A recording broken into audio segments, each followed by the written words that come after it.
Welcome, everyone, to Rutgers at the voice of college football. We've got a great show here for you tonight. As always, I'm here with my fantastic co-host, Gabriel Pickup and Donovan Gibbs. So we're going to get right into it with the pickup days. Gabe, what do you got for us? Yeah, we got two big ones. One pertains to the NFL draft, and another one is some recruiting news. So the first one is Ethan Kaliakmanis has been ramping up his meetings. He's going to have meetings with 6 teams this week: the Bears, the Bengals, the Commanders, the Eagles, the Giants, and the Jets. So of all of those teams, if one of them were to take him, that would mean it's a 50-50 chance that Adam or I would be rooting for Ethan in the NFL, aside from just him, but his team too. He's already met with the Raiders. There's no other major draft updates. I saw that Kenny Fletcher and Cam Miller Kenny Fletcher and Dariel Jabone attended a Giants local pro day. And that's basically it for Rutgers draft updates. That doesn't mean that no one else will get drafted, but no other official visits yet. But Ethan has been getting a ton of visits, so that's very good news. Absolutely. It's major news. I love that for him because with how this QB class is currently looking, anybody could be on any roster. And Ethan, like we said before, there wasn't that much of a gap between him and the other guys that even got invited to the combine. We're not talking primarily about Fernando Mendoza. We're talking about guys like Drew Aller, Garrett Nussmeier, who had down years, and Ethan was able to show that his most recent work can compare with a lot of these guys that are getting basically drafted off of their film from 2 years ago. Yes, sir. How are you doing, Coach Ed Sports? Welcome back to the show. Hope that you find your way back here. Usually we're on Mondays at 7, but this week we had to push it to Tuesday. And as for the Ethan news, yeah, I think that the reason why he's getting a lot of meetings is because if you're a first-round prospect in what's usually quarterback-heavy classes, your options are limited because of how high you're going to get drafted. But when you're in the later rounds, 32 teams can draft you. So that's why I think that Ethan, because he's a 6th round, 7th round, or UDFA prospect, he's going to get a lot of meetings. And Jason, I would love to agree with you. I don't think Fletcher gets drafted.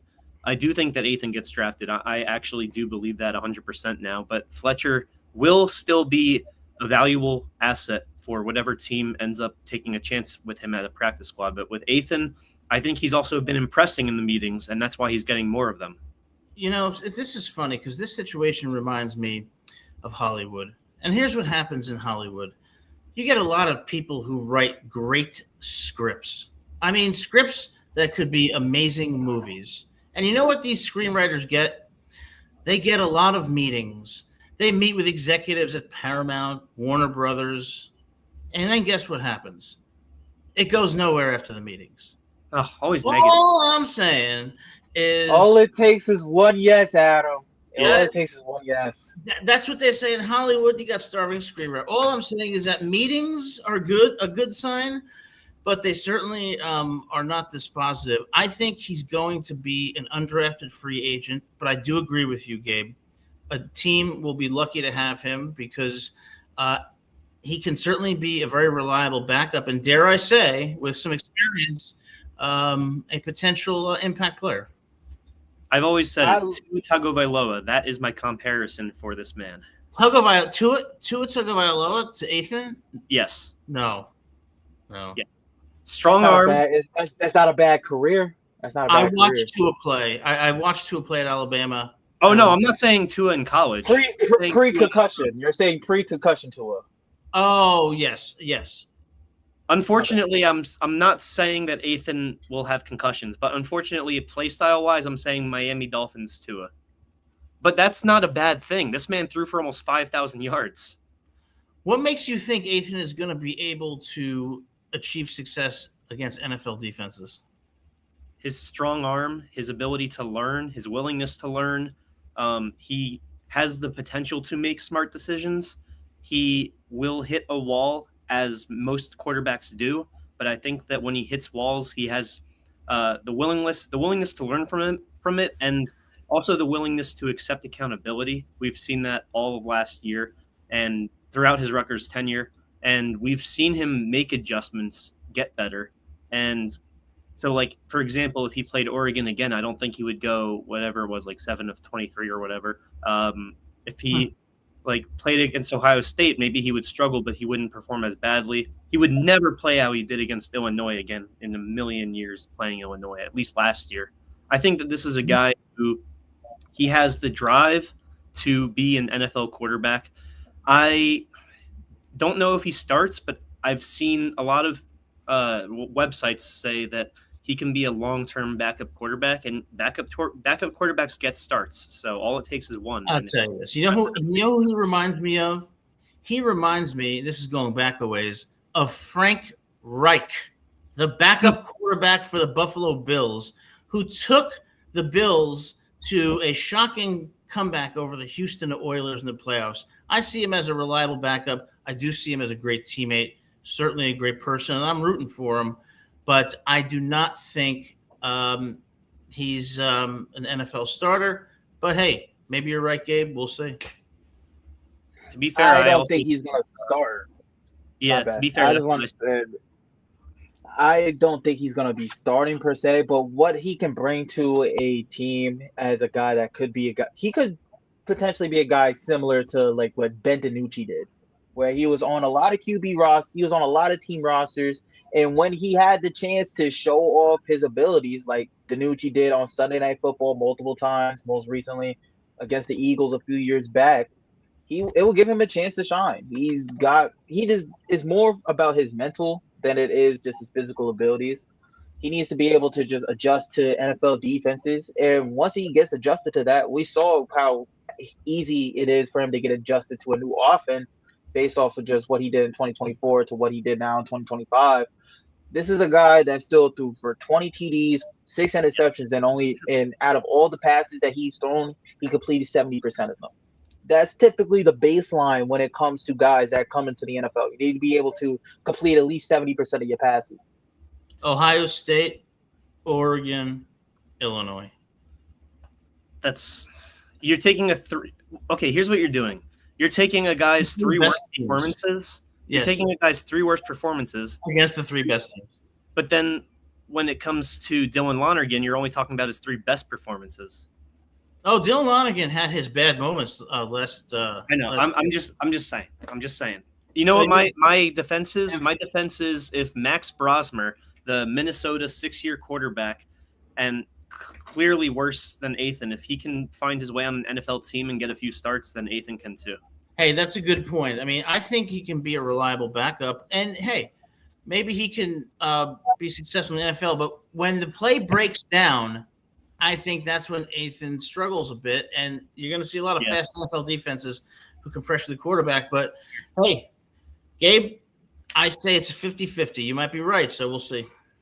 I like what Jason O said about how he could go to the UFL. Ethan Caligman is in the UFL would be scary. Like, imagine what he would do if he was on this Birmingham Stallions team right now instead of Matt Corral, throwing to Justin Ross, throwing to a bunch of just fast guys in that league. He would dominate the UFL.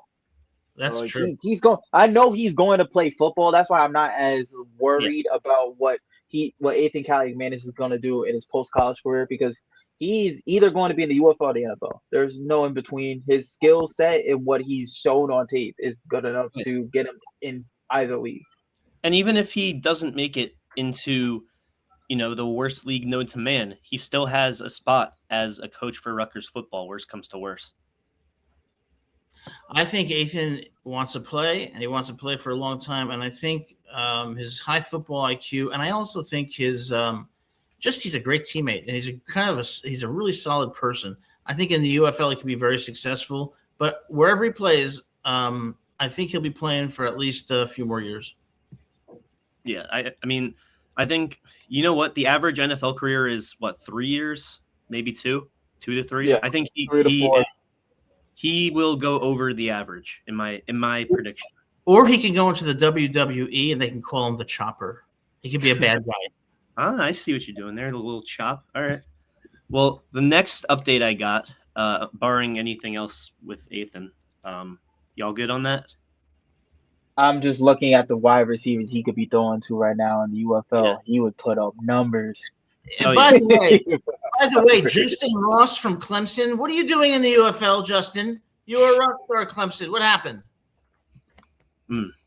Hey, it's not the only Jay Ross that fell from grace after being a speedy wide receiver, John Ross. All right, the next update, and this one pertains to the future of Rutgers football.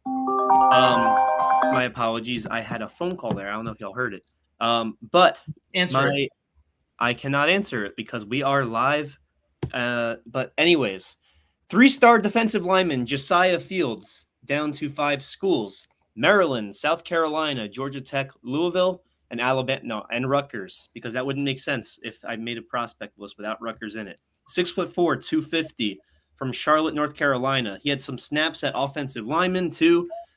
16 tackles, 5 tackles for loss, 1 sack in 6 games last season that he played, and he helped Corvian Community High School reach North Carolina's 1A championship game, scheduled to have a visit with us June 12th. So that's still a while away, but very exciting. I know he's only 3 stars listed, but the kid's got some good schools that we're in competition with.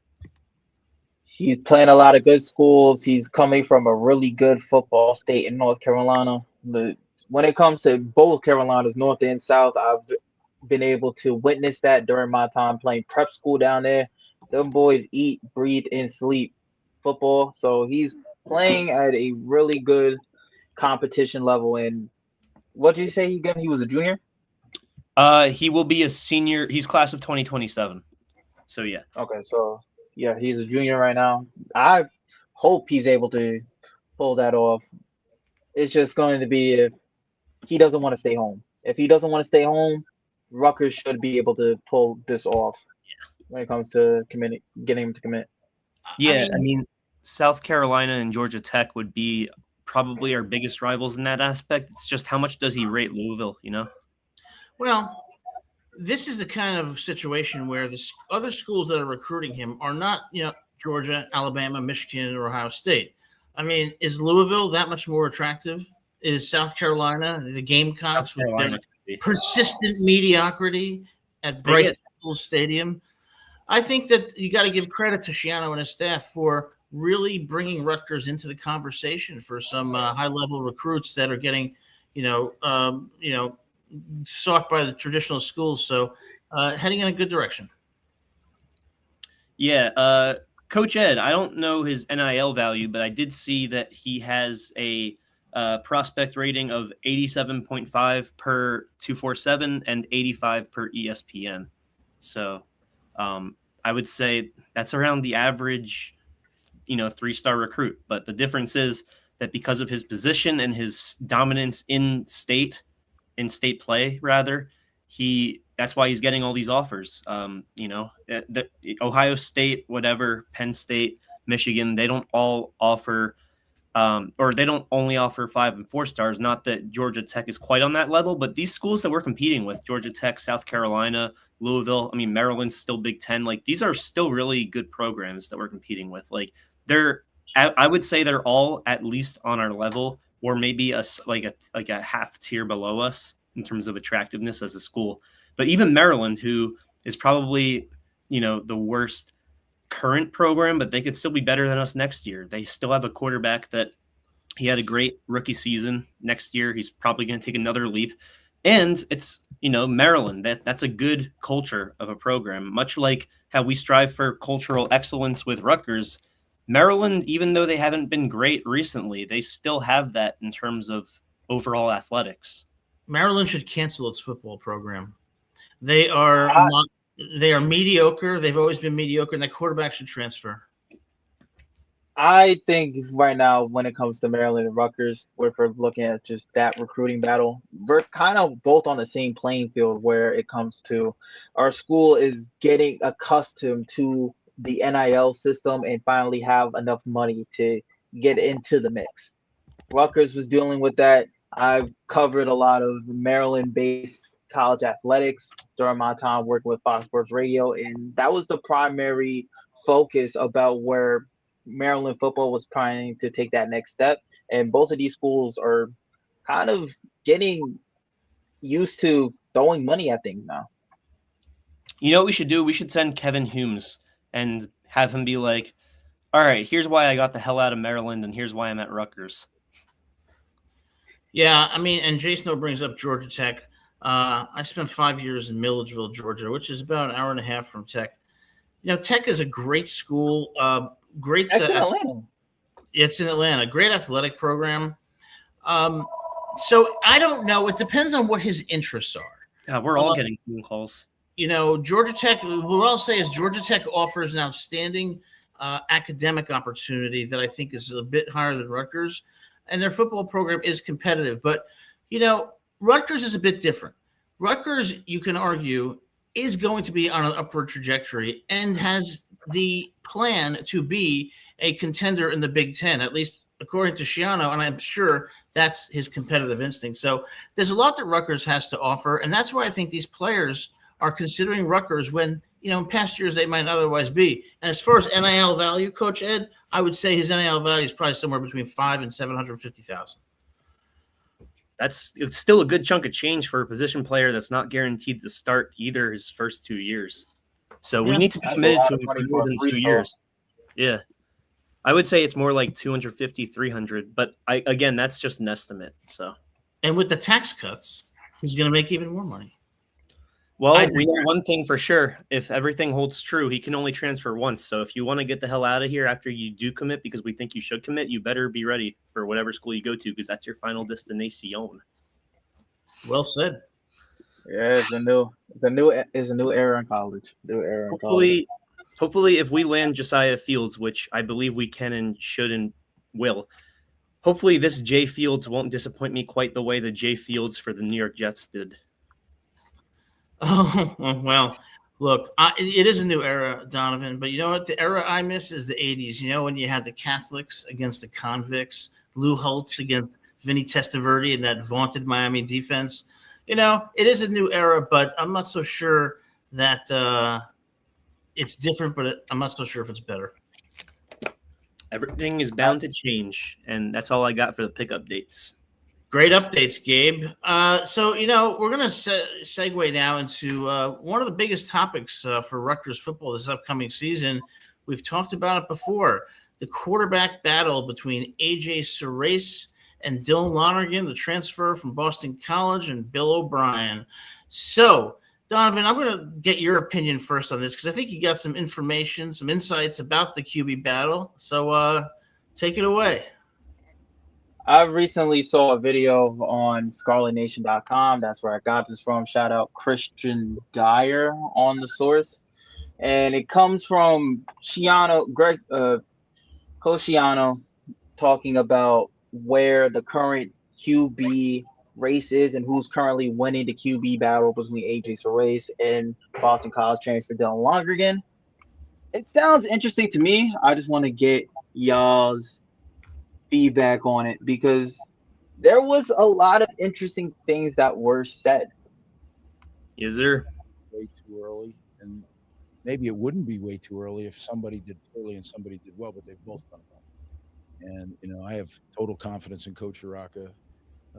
Certainly, he and I discuss it all the time, and like he said, and like I've said, you'll know it when you know it, and you can't rush it. You can't make it happen. I mean, you can make it happen, but that's not a good thing to do.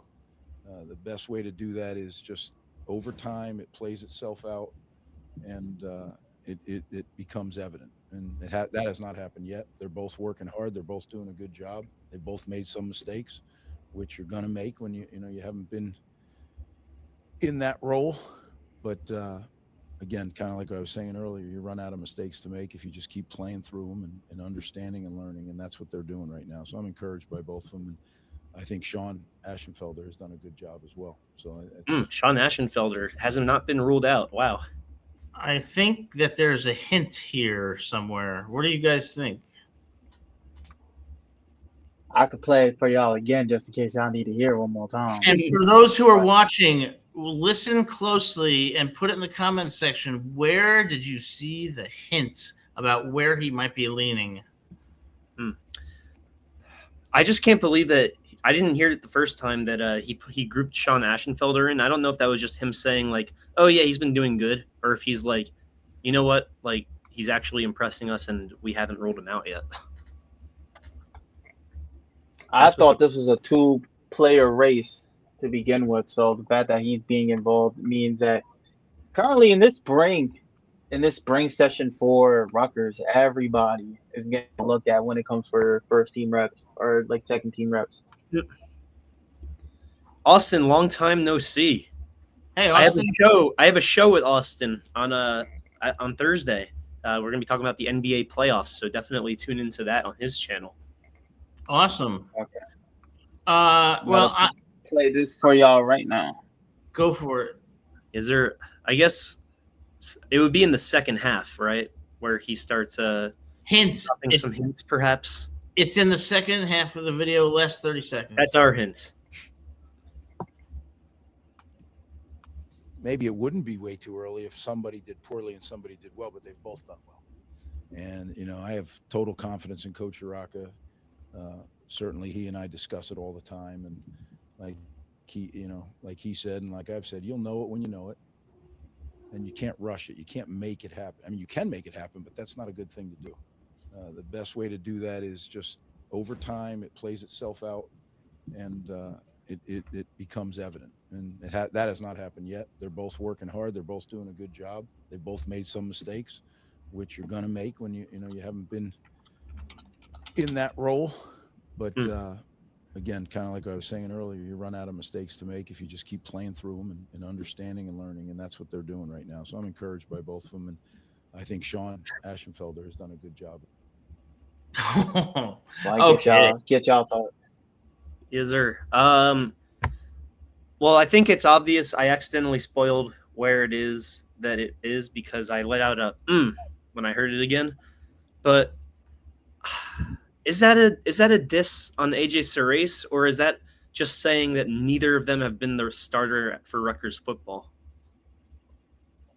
Well, I took a few things away from this. First, when he said, it's one thing if someone's doing poor and someone's doing well. Well, they're both doing well. That tells me they're both doing mediocre, and no one is separated.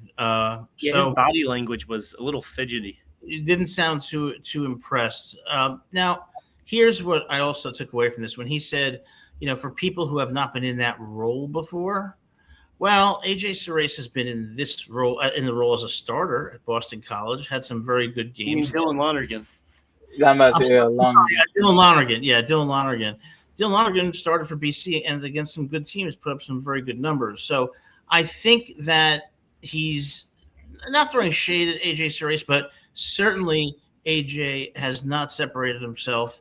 And the fact that he mentions the other quarterback tells you that the potential third stringer is impressing them more than they expected, and they're going to give him a look. So I think the takeaway from this is probably that Lonergan has a slight lead, but that none of the quarterbacks have shown that they're anything better than well at this point. And I'm not a cat. That's apparent too, I suppose. Well, Austin said you've been fixed. Oh, no, I have not been fixed. What do you think, Donovan? As a player, I would definitely take that as a little bit of shade, especially for AJ Surace. There's only two players in this battle that has not been a starter, and one of them is Surace, and then the other one is a freshman. Yeah. So it kind of points a finger at, hey, you haven't really been doing what you've been supposed to be doing, because you're, especially in the spring, you want to stand out, and you want to stand out in a good way. The way that Shiano was talking about the QB battle, you can hear it in his voice. I would say both of them have had their fair share of mistakes, but the good has not currently outweighed the bad by a lot yet. Typically, you want to just look at it and go into these types of topics like, oh, you can pick between each other's pros, and there's not that many cons to really fully look at this point, because you've seen how they work since winter workouts.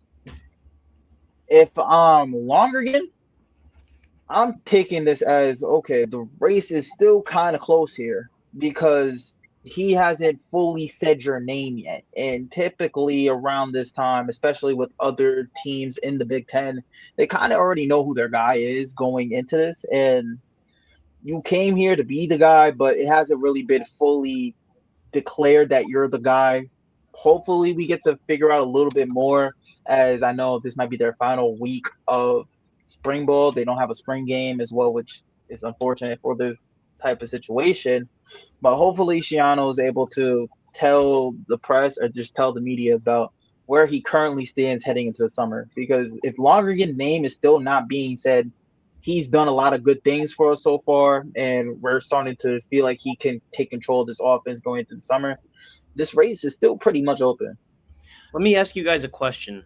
Now, our responses to what we think he feels, this is all speculation and educated guesses, right? He hasn't said he's frustrated. He hasn't indicated anything of the sort. But assuming that what we are insinuating is correct, would he be frustrated because maybe he wants AJ to elevate himself to starter status and he hasn't? No, I think if he's frustrated because he does not see in any of the quarterbacks the caliber of play that's necessary to compete in the Big Ten. Now, you talk about mistakes being made. What I wish we knew is what kind of mistakes are they making individually? Are they making mental errors? Are they making errors in accuracy or in reading defenses? I think that would be more helpful. But I don't think that any of the coaches have been wowed by any of the potential top two. I think they've been wowed a bit by what we thought would be the third string quarterback.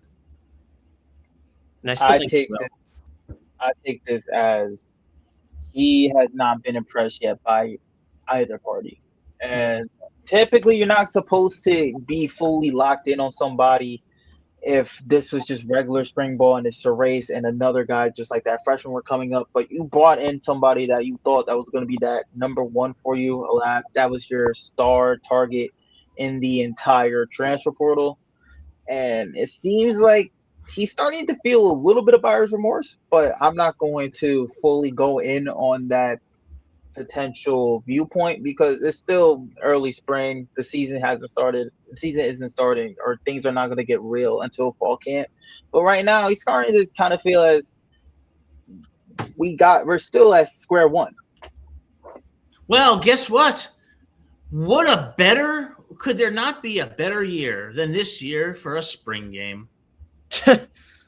I was wondering where you were going with all that random energy out of nowhere. It kind of scared me a little bit. Well, you should see me in court. No, I'm just kidding.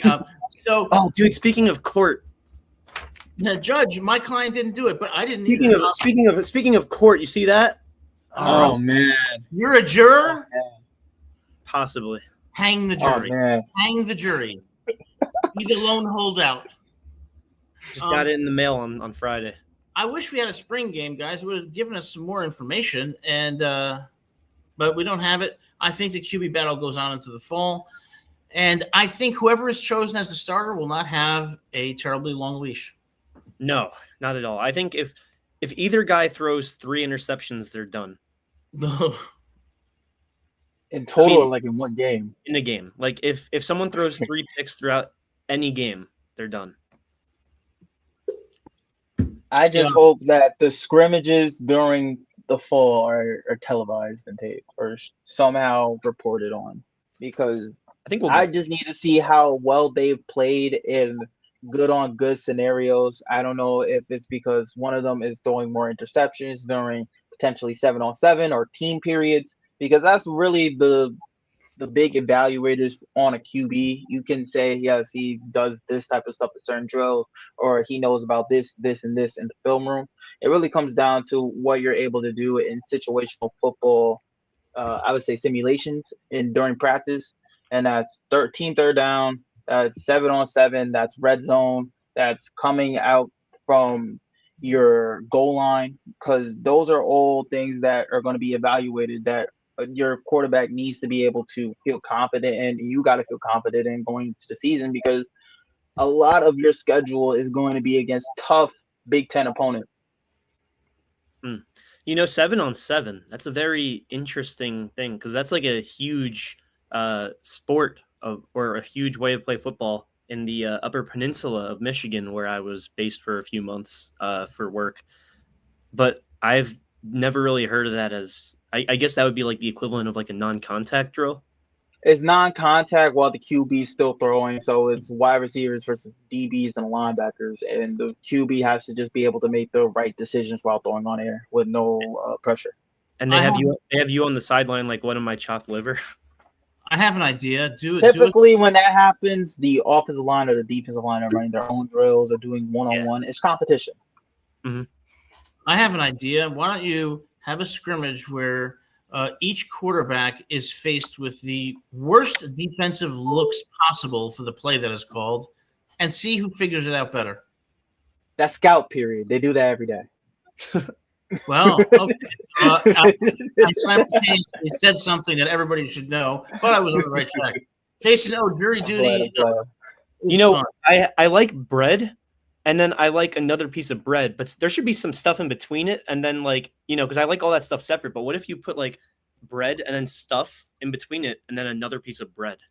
That's the problem. See, the problem with you is you didn't say like put ham or peanut butter and jelly. You just said stuff, and that's concerning. Well, what if it's not ham, peanut butter, and jelly? What if it's squid and No, the best sandwiches are salami sandwiches. What if it's squid and shark and whales and deer? Then I call 911. All right. So, any predictions, guys, on what's ultimately going to pan out with the QB battle? Based off of what I'm seeing right now, I know the thing is I'm very caught up on what Shiano said about Suresh when he states he's made mistakes that he had due to him not being in situations since he's been on the bench. That kind of makes me think it's longer again, but with how Shiano has not said there's been a definitive guy yet, Suresh might still be in this. It feels like he has a really strong chance of going into the fall and being that guy that starts off everything during summer workouts in July. Yeah, I'm thinking this is like a Tyrod Taylor, Justin Herbert situation. This is a Ryan Fitzpatrick, Tua Tagovailoa. This is Dylan Lonergan will get the first start, but AJ Cerise is still looked at as the long-term answer unless he has to get the first start. Kind of feels more like Mark Sanchez versus Greg McElroy.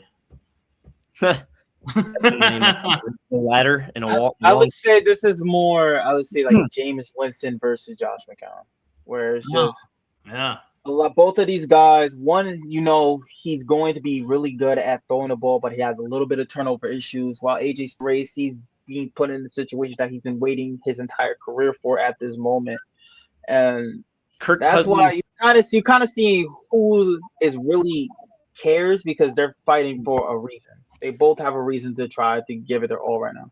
I hope this ends up as the latter winning instead of like RG3 losing out to Kirk Cousins. Dang. Well, in that situation, RG3 got hurt, so Suresh or Lonergan are healthy. So I'm happy that they're both healthy and be able to do this at 100%. And the fact that they're going back and forth like this now, it's going to really leave an effect of like iron sharpening iron. And that's going to be good for whoever starts for Rutgers next season because they already faced adversity going into the year and they know how to handle and be able to be mature in certain high emotional, high stakes situations.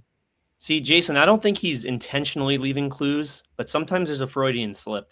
And I think that's what happened. Yeah, I agree. And his demeanor, it's like, when you go out on a first date, you come back and they say, how was the date? And if you really love it, they say, oh my God, I had the best time. And then you get people say, it went pretty well.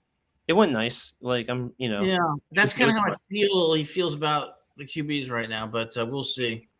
Camp. If he didn't mean anything from what he said, he wouldn't have said that part of especially for guys who've never been in that situation before, because it kind of singles out the only person that hasn't been in that situation before. We know Dylan Lonergan started. He started the last 9 Yeah. games for Boston College. He's A played reasonable college, doubt, though. There's he's reasonable played college doubt. football. There's reasonable doubt that he meant Rutgers starter, though. They're both fighting for a starting spot. If he is really that locked in on being that specific, kudos to him. But like, just from the common eye, if someone watches that video and just been looking at what's been going on with Rutgers, especially due to the lack of spring ball focus and lack of a spring game being available, and you want to know who's going to be the QB, you got the guy that started at another school coming in as a transfer, and then a guy that's been on the bench the last 2 years trying to work his way up. Yeah. If you agree with the head coach say that, yeah, the guy that hasn't been in this situation before is making mistakes as a starter, you're going to potentially think, oh, they might be meaning the guy that's finally having a chance at taking taking a full shot at this opportunity. I wouldn't say the Freudian slip is mentioning Aschenfelder. It felt like he went out of his way to assure us that he's still in this thing when no one said the guy's name. If I'm not even going to mention Aschenfelder in the 2-man race until there's more credibility in further reports. But I don't know. To me, there's still the I guess like I said, the reasonable doubt or the plausible deniability that he meant Rutgers like football instead of just starting in general. Look at Gabe talking like a juror. Reasonable doubt. It's all over the place. You know what? No. What I think going to happen is they're going to say that his mom is a lawyer and, she worked for the Bronx DA and she works for a neighboring judge. And this guy might be biased towards law enforcement. And they're going to say, I'm not fit to be a juror. You know what's funny about Aschenfelder? Here's how I can see this playing out. You got Lonergan and Cerise both feeling the pressure, wanting to be number one. Aschenfelder doesn't give a crap because he doesn't think he's in it. So he's going out there and slinging it and impressing. Yeah, this is very much him shouting out a guy that's going to be taking second team, third team reps. And he's during this time, he's just like, me? Like Zach Wilson working out for the Jets after BYU. It's like, this guy's not his number 2 pick. Oh, shoot, maybe he is. It's like that kind of vibe. I agree. Well, we will see. It's going to be interesting as the QB battle progresses into the fall. I will say, man, it feels like no matter who starts, it's a downgrade from last year. I would agree. But we don't know yet. If we're comparing it, I would say it's a downgrade if Cerise starts, because you got a guy that you're going from a guy that was starting at his time at Minnesota, at least the last year at Minnesota, he started at Rutgers for the last 2 years. You're bringing in a guy that starts, and then the backup ends up taking the starting spot. Then I would say it's a downgrade. But going from Ethan to Lonergan isn't that big of a dip for me to kind of raise an eyebrow at. I hope I'm proven wrong. Someone's going to take a step forward in the fall. We'll see who it is. But, also one thing, guys, as we leave that segment is, and we should have this segment going forward where I complain about something because I want to complain about something. I'm looking at Rutgers football today and I see these articles about Rutgers announces its homecoming game against Indiana. Oh. Why? That happened. Why? Why not against a team that we're more likely to defeat? I mean, it's homecoming. You got alumni coming in. It's all festive, That was an interesting choice. What do you think is the reasoning behind that? See, I didn't even know. I like it. Indiana? Did that actually get announced? I like it. In my head? Yeah. Oh, God. Not announced. I like it. I think I'm a fan of it because just like last year when their homecoming was, if I'm correct, was against Oregon. I like it for the coaches because it gives a home field advantage to guys that if they were playing at Indiana, it would be a whole different type of game. And it definitely gives spotlight to guys that weren't on draft boards. It gives them a chance to be on draft boards. And we've seen it before during Schiano's tenure, when the Pandemonium Piscataway. That was a home game against a ranked school. So you're wanting to give those opportunities to your players, and also gives the opportunity for the fans to see elite talent play on their fields. Hey, you heard it here first, and I said it weeks ago. I think the Indiana game is going to be closer than people think. I can't say the same, because we all tried to manifest that last year against Oregon, and I think that that I gotta keep reminding you, Gabe. That Oregon team was going to do that regardless if they played at home or away. That Oregon team came off of a very, very disgusting loss against a rival at home. So they got the angriest version. You got the angriest version, pitch, man. You got the angriest version of Dan Lanning coaching up this team to head into Rutgers. It was like LeBron down 3-2 to the Celtics, but he was facing the Charlotte Bobcats. Well, that game felt like a must-win for Oregon. Jason O makes a good point. There were only two options: IU and Michigan, and Bryce Underwood. I mean, there is one positive to this. I think is that a lot of people are going to want to come. Lots of alumni. It's going to attract a lot of attention because it's reigning national champion. But I think that is true. Without Fernando Mendoza and with the losses they have on defense, I think Indiana is going to be great, but I don't think they're going to be a juggernaut like Oregon. Josh Hoover to Nick Marsh is going to destroy us all game. I want to see how well maybe Dawoud is able to match up against Nick Marsh. We need Zamir Dawoud and we need Kevin Hooms to double team Nick Marsh just to have a chance. Oh, but then what does that do for the other Indiana wideouts? We'll have to cross that bridge when we get there. Yeah, Charlie Becker is going to be wide open in the middle. Charlie Becker is going to have the game of his life. He's going to have like 72 receptions. You know what? Now that you said that, Charlie Becker is going to get a hat trick, so book it. My bad, you go. No, go ahead, Donovan. Go ahead. Right. No. I feel like for that matchup, especially at home, that's going to be a game that potentially gets Zamir Dawoud or any other corner at Rutgers that got to take up those matchups drafted.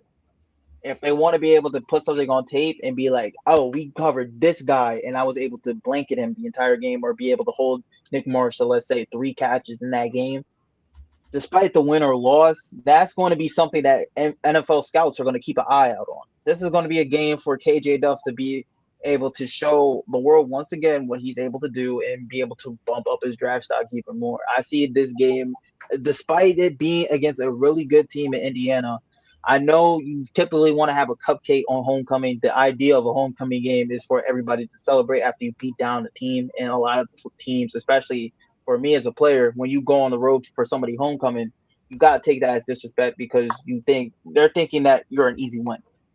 But this is going to help out the players even more because it's going to raise their draft stock against really, really good competition. Or lower it. A really good point. That's a really good point. But I don't know if KJ is going to be dominant against that Indiana defense. I would hope it's going to give him a chance to. It's going to give him a chance to show it would give him a chance to redeem last year. I mean, like his games against Ohio State and Oregon, he still led the team in yards and tied for the lead in catches, but it was still a combined 5 catches for 57 yards in the 2 games. So, you mean he had 2 in one, 3 in the other, or 4 in one? He had 2 for I think 27, and then 3 for 30. And you can't just put that on KJ Duff, and you can't put not at all. I mean, you're going against an Ohio State defense that has a great defensive line. It was historically good. That was one of the best defenses of all time. Well, you can't draw conclusions like, oh, Athan's not going to be an NFL quarterback because he didn't do well against Ohio State. Well, he's one of 11 people out there. And, no quarterback is going to do good. In my opinion, you could have put most quarterbacks in the country, over that Rutgers offensive line, and they would have done much better. I think that going back to Zamir Dawoud, this isn't even like a take. This is just something I feel in my heart. That kid's got the perfect football name, Zamir Dawoud. That just sounds like a lockdown corner in the NFL. Yeah.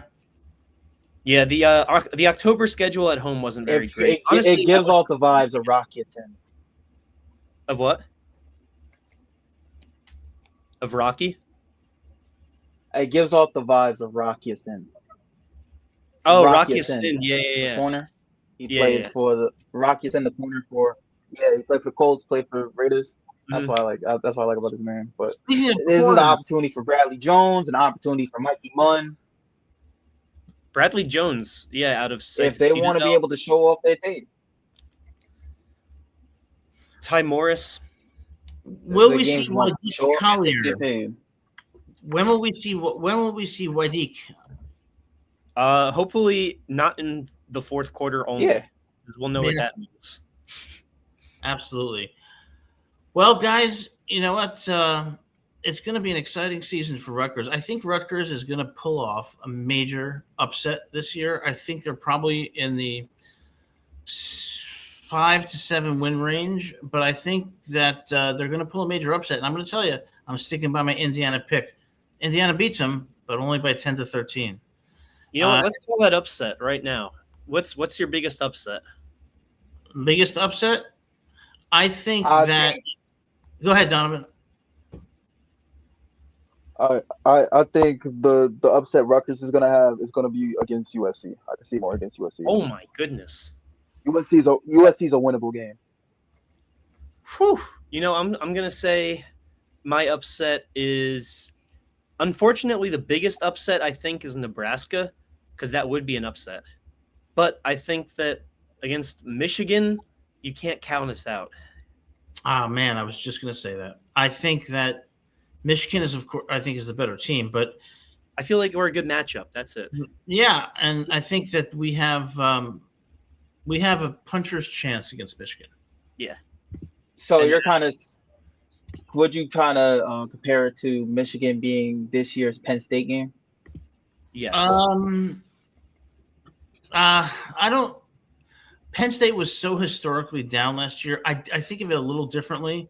I think of it like just Michigan being a very solid team, but Rutgers matches up well. And I'm not sold on Bryce Underwood making enough progress to be dominant this year. I still think they get 9 wins, but I think that one of those 3 losses, if you told me it was to Rutgers, I would be like, really? But I wouldn't think about it all day. Yeah, and one thing nobody ever talks about is Ohio State. If you look at that Ohio State game in the first half, they struggled against our defense, and it showed you what Rutgers can be when they play. What was it? It was 14-3 them, right? It was 14-3 until I'll only say his initials, BW, decided to have a late hit on Julian Sayin. And, you know, people scream at the TV. I haven't done that in years. I did it on that play. But, yeah, they played them tough in the first half. So, they did. And they really were very, very – they should have beaten Penn State. I was at the game. They should have won it. Yeah. It was eighth and, you know, an uncharacteristic error, and then not making it on the fourth down. But don't count Rutgers out against USC either. I think Donovan's right. USC, remember when they went to Maryland and got beat. They can be for engagement purposes, because this is going to get clipped, and then once it's on social media, the fans of the opposing team are going to attack you. So for that purpose alone, not that we're close against, who do we beat, Adam? That is the toughest matchup. Michigan. We beat Michigan. Yeah. I think I'm saying if my pick is that if we're going to have a major upset, it's going to be Michigan, but I could see the case for USC. All right, Wolverines, you know where to find us. Hey, Michigan, don't get so cocky because you won in basketball. It's a different sport. Shout out to Maury Burnett. That's my guy. Michigan's if you want to get at me, the link is right. My tag is right there, 631 Don. I 100% stand by what I said about the USC game. Lincoln Riley has, throughout his entire coaching tenure, had games where he shouldn't have lost. For example, 2021 against Tulane when he was still at Oklahoma. So this guy has shown in the past where teams that have really good rosters can go away. The only players that they have brought back offensively for USC, to their credit, is going to be Jordan Mayava, and they brought back most of their offensive line, and I think King Miller is still with USC, so they have a really good running back. Hopefully, I see that this Rutgers defense, especially their front seven linebackers and D linemen, they look like they're going to be able to be more of a stop or more of a force against the run, because they got guys that on their tape they're known for being able to set the edge set the edge and be able to hold gaps, especially Rondo Porter. So you're having that. You're going to have a guy in Ty Morris that flies gap to gap as a linebacker. That's the reason why he was one of the better linebackers in Conference USA. By the way, this is the same conference that had two teams. Or no, they had one team in the college football playoffs. So we're bringing in talent that can go toe to toe. That could potentially go toe to toe with USC. If you're going to give in, I will add on to the fact that this game is going to be at home. So it feels like out of all of that, I truly believe USC could get upsetted out of the entire schedule. Yeah, You know, fun fact. I don't know if those of you at home that follow politics know about the Laken-Riley Act, but until 2 weeks ago, I thought it was the Lincoln-Riley Act. Oh yeah, Laken Riley. May she rest in peace.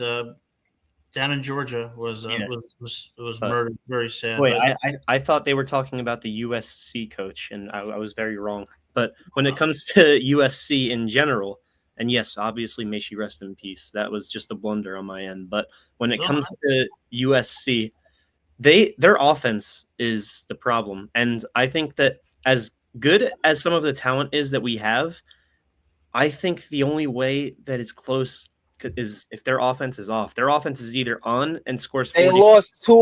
They lost two of their best receivers that they have seen in over a decade. The talent that they're bringing in on the passing game does not scare me as much. It's really about can Rutgers stop the run. Jaden Mayava, he's a good passer, but he doesn't have a lot of options. That's the thing. He doesn't need the options. He's a top 5 quarterback next year in college. Look, you still need someone to throw the ball to. Who is he throwing the ball to? Maybe we don't know yet. Just like how people didn't know KJ Duff, they didn't know Ian Strong. They thought DT Sheffield was the guy, and DT Sheffield had a good year, but they didn't know about Strong or Duff, and they found out.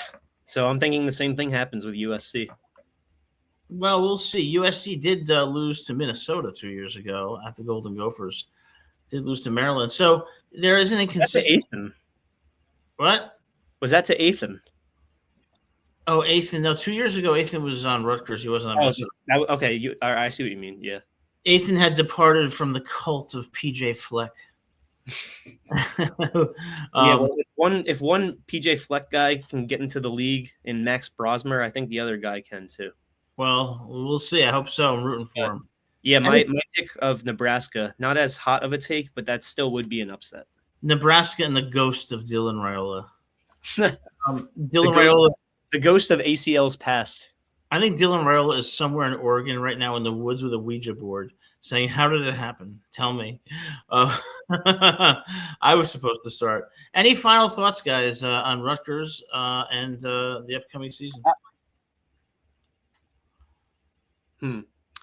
I looked up USC's wide receiving core currently. They brought in a transfer, Terrell Anderson. They have Tanu Kine, so I think that's not how it works, kid. Zacharias Williams. They don't really got names here that I would be worried about if I'm Rutgers. I feel like the corners that Rutgers brought in should be able to have it's going to be a competitive matchup, but they should have the edge. They have Zachariah Branch. Oh, wait, he transferred to Georgia. So, any final thoughts, guys? I would say no matter who starts, it's going to be a close battle throughout the first few games. I wouldn't be convinced that someone is the guy until they have a signature game against a conference opponent.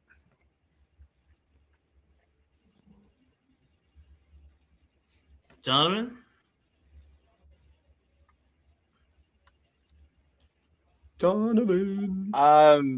Okay, there we go. I'm excited to see how. My bad. I was just trying to collect my thought. I'm excited to see how this position battle ends up. Hopefully, the best QB wins. And like Shiano said, this is going to be something that's definitely going to drag in. You don't want to jump the gun too early on a position that can alter, good or bad, your entire season. Yeah. I think, you know what? If there were ever a season to want to have season tickets, man, it would be this one. No matter what happens, it's sure as hell going to be exciting with Michigan, USC, true, reigning national champion Indiana, Nebraska coming into SHI Stadium. So, I trust the coaches will pick the best person to start a quarterback. But what an exciting year it's going to be a Rutgers fan, win or lose. You know what I wonder? Is it going to come down to a Google poll? No, it's probably, if there's a tiebreaker, it's going to be KJ Duff. That would be crazy. The fate of Rutgers lies in your hand, KJ. Who do you think should start? But what if he says Ashenfelder? Or he's like, I'll do it myself. I predict that when Rutgers has its first game, Gabe will still be in the jury deliberation room hanging out with the jury. Yeah, I mean, this is true.